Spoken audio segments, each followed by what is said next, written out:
Leadership is about service. And when anyone is in leadership and does not think about service, that leadership is very, very hollow, very empty. Because leadership is simply about service. Did you serve the community in any way? Did you take part in any service organization and the attendant activities? Because it is believed generally that if you serve a community and especially take part in activities that are organized with discipline and training, with respect and echelons, you are likely to do well in leadership. Well, there are several examples of such successes. And incidentally, when you look around the world, you will still see that several national leaders served in various capacities with different agencies. Which agency did you serve? Which organization did you serve? How did you take part in lifting up your community? How? And if you look at different countries, I'm going to give you, well, let me not give examples, but many countries that you can think about are operated under the leadership of a former military officer. So one would expect that a nation or a country that is ruled by a former military officer will do well because such an officer has received training with the attendant discipline to know what's right to do and what's wrong not to do. Leadership must involve service. So now you ask yourself the question, have you served in any capacity with an agency or a body that trains and disciplines you with regiments and things you have to do on a regular basis as part of discipline? All right, so having thought that people who received such training and served in such agencies would do good, would make good leaders, we still see some of them who turned out to be very good leaders. We do see them. On the other hand, we also see people who served even in the military, different arms, like the Air Force, like the Army, like the Navy. They put in years and were disciplined, rose in ranks and everything, and eventually some of them became leaders of countries. Well, generally it's believed that they will do well. Some do well, but let me tell you where I'm going. We have many of such people across Africa who were in the military. But the difference is that in Africa, many of them in uniforms become the president or prime minister of the country through the barrel of the gun. They usually, in general cases, in most situations, they do not become the president by popular vote. So that's a big problem. And then when they eventually become president, whether by the barrel of the gun or by popular vote, it would be expected that having received military training and having served, having gone to the front lines and witnessed people struggling and suffering and dying, when such people become president, it is expected that they will do things to elevate humanity. But now across Africa,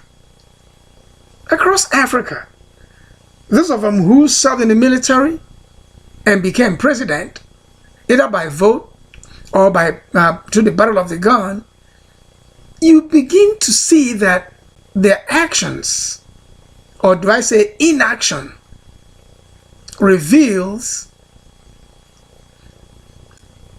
some level of carelessness. I'm not going to say carefree attitude, because they have agenda. They pursue policies. But when you look at those policies and try to understand their agenda, you will see that many of them do not do things like individuals who received training and discipline. All over the world, there is a group of, there is a branch of the military that's called Training and Doctrine Command. Training and Doctrine Command. That is a very powerful unit in any military. When you serve in the Training and Doctrine Command, of course, it goes by the name training. You got trained. Doctrine, you got indoctrinated. So you keep some things in mind, you hold on to some things, you pursue some things with conviction, whether they are right or wrong. Doctrine. So after going through all that, you become the president of a country, president, and you forget doctrine. You forget training. How many national presidents in Africa organize training sessions? And how many legislators attend training? How many governors attend training? And what are they certified in? So it's important to know that training and doctrine are very, very critical to success in leadership. So those who serve as leaders but did not receive any training and doctrine, they may fail. And one will say, okay, it might be because they didn't receive training and doctrine, but when you see a person who served in the military, rose in ranks and became whatever the highest ranks in the army or in the navy or the air force, and they wind up running the entire country, you know what to expect. And if you don't see that thing you expect, then you know that is an abysmal failure. Training is important. Now, because of what happens across Africa, my own Africa, you begin to wonder, where did all that training go? Once they assume office as president, where do they put the training they received? Is it in the bookshelf or on the bookshelf? Do they put it in a box and store it away? Do they put it in the trash can and forget about it? What exactly do they do with the training and the doctrine that they received while serving in that agency? It's important.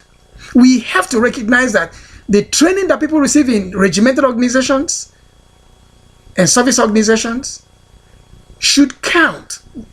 The training should count.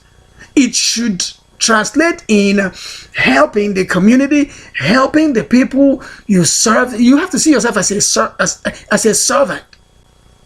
You are not the Lord, because in national governments or governance, the people you rule are the owners. You are subject to their will. So when you mount the soapbox, you make them promises, you are just submitting your CV. You submit your CV on the soapbox. And on the basis of your CV, they evaluate you and scrutinize you during the during the electioneering campaigns, or campaign period. And at the end of the day, they decide whose CV is correct, whose actions during the electioneering period match the content of their CV. So they choose, to the ballot box, they choose who will come and serve. So they employ you. African heads of state, you are an employee of the people. They employed you. For goodness sake, they employed you. Serve them the way you serve an employer. And understand that one day is for the owner of the house. According to the book, one day is for the owner of the house. So no matter what you're doing, you must keep in mind that one day the owner of the house will show up. Serving comes with a lot of discipline. That is why the training and the doctrine are important. So now, across Africa, it no longer matters whether or not you served in any agency.